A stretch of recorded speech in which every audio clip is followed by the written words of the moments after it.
Welcome to Rugby Uncovered. I'm Paul Rodriguez and together with Tom Nash, we are speaking to May Campbell from Saracens Rugby. Welcome to the show, May. Hi, thank you very much for having me. It's an absolute pleasure. Now, we interviewed you pitch side on January 2020 when it was freezing cold, and Tom Nash and I said to each other, can't wait for the weather to get better because then we can actually start enjoying being pitch side a bit more. And then, of course, we went straight into lockdown and all the coronavirus stuff, which was a real shame. But that seems like a light years away now. What's changed for you in the game? Well, obviously being in the front row, far less scrums, a lot more running, and then obviously all the guidelines that we have to now adhere to in order to make training and playing safe. So I think it's taken a while to get used to, but now we know what we have to do when meet our deadlines so that we're able to not just be physically fit, but also meet the demands that the RFU has set for us in order to play. Absolutely. And just in general terms, are you enjoying the game more, or did you prefer it the way it was before? Has the changes played into your hands, or has it been quite a big adjustment for you? No, I think I'm enjoying less scrums, less sore the next day. Also, the rules around the breakdown, I think, have played into my hands slightly more, allowing, I guess, more of a jackal threat to be there, kind of opening that game up a bit more. And then it's changed it tactically in terms of having the free kick, how you play off it. So it's not just your big ball carriers that are needed the whole time. It's a lot more open, which I quite like. Brilliant. And from your perspective, we when you're pitch side, we don't get much of a chance to, have a longer conversation. But how did you get into rugby? Who was your influence into getting into the sport? It was definitely my parents and my uncle, who lives close to us up in Scotland. And I think it just came about from being a tomboy, play fighting with my brother and sister. And they thought, what can I do to use all this energy that I have in a positive way? And we had a really good local rugby club, Stirling County. And so they had a mini section. So I went there and played all through primary school as long as I could with the boys. Wow. As early as that. That's amazing. Yeah. So that was really good fun. And then luckily the high school I went to in the Lake District, Keswick. Beautiful place. Yeah, lovely. Actually had a girls team as well. So actually Abby Scott and Catherine O'Donnell also went to that school. And we were quite lucky in the terms of we had a coach, Alan Gray, who very much pushed girls rugby and allowed us to train the whole time. And then went through the divisional pathway. Sixth form ended up at Hartbury amongst a lot of girls, and just continued through there really. Absolutely brilliant. So looking at the current season at the moment, Tom and I were just talking offline about, and obviously been discussing who's going to be in the top four, because the teams have seemed very much more matched than they were before, and the standard has gone up considerably since this time last year. So everybody's raised their game, and it's a really exciting championship. Of course, you've got Loughborough Lightning second at the moment, but of course we have got some games that needed to be played in hand. Wasps, You never rule out Wasps. Obviously, the big rival is Harlequins. How do you see the table finishing if you had to make a prediction for the top four? I know it's a tricky one, but who do you think will be in it? Well, obviously I have to go us top.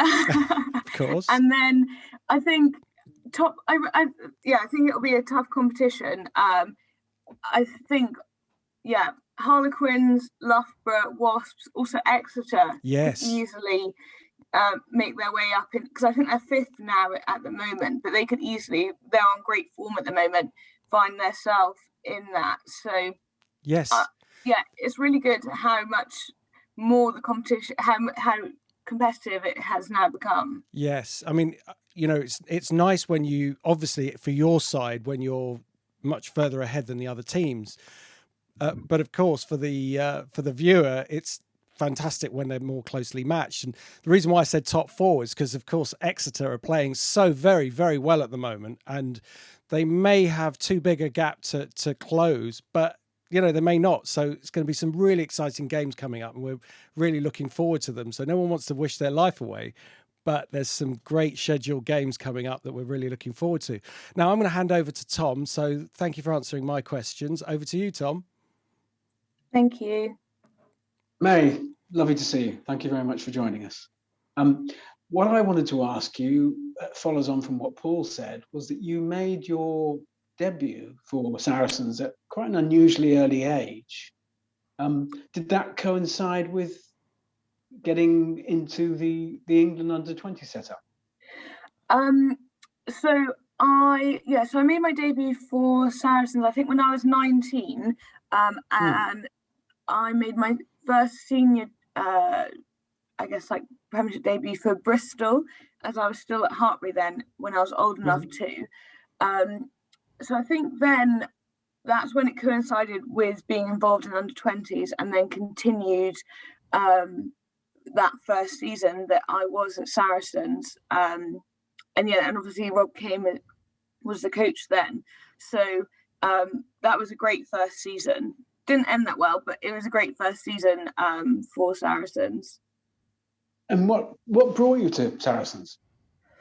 Well, I went to university at Brunel in West London, and I just remember Rob Kane reaching out to me and opening up the discussion around the possibility of playing. And it just seemed like a great fit. I meant going there.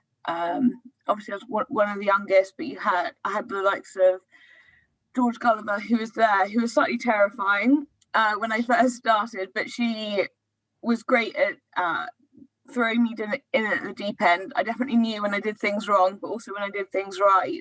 And it was a steep learning curve, but I really, really did enjoy that first season immensely.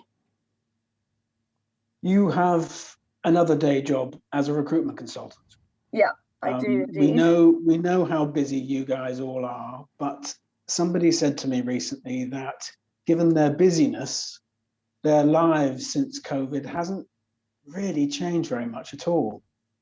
Is that the case with you? Well, I decided to move jobs at the very beginning of, before COVID hit, just before. So I fell in that gap of having just started a new job, not being there long enough. So they said, you can just go home. So I managed to go back up to Scotland and spent the first lockdown in the countryside, which was so nice to be back at home for 6 months. I managed to convince my parents to get a new dog. So we were trending on everyone getting a new puppy then. And then in terms of like the pre-season being back now, you're still as busy as ever in terms of training and fitting your training around your work schedule. I guess there's just the socializing part that isn't included at the moment anymore, that you try and work around your schedule. So, but I'm very grateful that training and playing is still going on, because it means there's a break and an end from work. So I'm sure everyone knows working from home, it can just drag on and until the evening. So it's a good hard stop to go and see the girls and train. Sure. I was going to pick up on what you just said, that you're so busy. How do you have any kind of social life? I didn't think you had one. Luckily, my friends are very accommodating in terms of when I have a free weekend, we prioritize that and make sure we make the most of it. And socializing tends to be on a Monday or a Wednesday evening in the past. So yeah, you manage to fit it in where you can. We hope and make the most of it, but also that you're on the go. Sure. Well, I assume that everyone is feeling slightly more upbeat, slightly more optimistic now that we think our leaders say that there is an end in sight. Is that how you guys feel? You'd hope so. I think that's what's keeping everyone going, is knowing that there is an end in sight. And I guess that you can moan about it as much as possible, which is, I think, what we're all guilty of, but it's not actually going to change what's happening. So it's making the most of the situation and doing what we can now. So yeah, but hopefully soon. Yeah, brilliant result over the weekend as well. Well done. You're back to winning ways, and you, as we said earlier, you're top of the division. Thanks ever so much for your time. It's been a pleasure. You're more than welcome. Thank you very much. Thank you, May. I just wanted to make a couple of points about sport being so important, especially with us being in lockdown. And I think people need to not look at it as a secondary thing. It's a primary thing, because everybody needs exercise to stay healthy. And this is what the lockdown's all about. It's about keeping people safe. And you're not going to get safe and you're not going to get healthy, and if you just sit around. So looking at sport, and the more sport people are encouraged to do, the better. So, and the other point is women in sport. You know, you are trailblazing it here. And if you were to speak to a young man or woman who wanted to get involved in rugby, what would you say to them? Just try it out. See if you enjoy it. That's why everyone plays sport, especially to begin with, is for the enjoyment factor. And then friends and teammates come alongside it. So whatever sport anyone chooses to do, you might as well just try that one session, whether it's you're in primary school or secondary school, even university. Obviously now at the moment, like Freshers Week or whatever, used to be a great time. Hopefully after the summer it will be, to just go out for a tasting session, try a sport, and be amongst like-minded people. And you're sure to find something that you enjoy, but then also to then support it as well is key. And there's something very special about rugby, though, isn't there? I mean, because it seems like to be a family within a family. Everybody supports each other, even though there's a professional rivalry going on. Yeah, it's a very small world as well. And so I think I don't know if it's like the physical element to it, because obviously you're going out there and you've got to put your bodies on the line for your teammates. So you have to be in it for each other and be selfless in that respect. So yeah, it's different to others. Yes, the respect in the game is very unique, and it's something that I think is important to promote to young people, because you see a lot of respect on the pitch. You see respect for the referee, respect for each other and the rules, and also you have a cracking game. So May, if people want to follow you, which I'm sure they do, how do they do that? Are you on social media? Do you have time to tweet or put yourself on Instagram? Yeah, so I am on Twitter and also Instagram. So you can find me, I think I'm like May.Alexandra. Okay. And you'll find me on those. So yeah. Brilliant. We'll put the links to your social handles in the show notes. Just to say all the best for the rest of the season, and we hope to see you pitch side for an interview at some point. We've got our fingers crossed. All the very best, and thanks once again. Thank you very much. Thank you. Thanks a lot. Thanks, mate. It's been a pleasure. Thanks a lot. And thank you so much for listening. We'll catch you next time.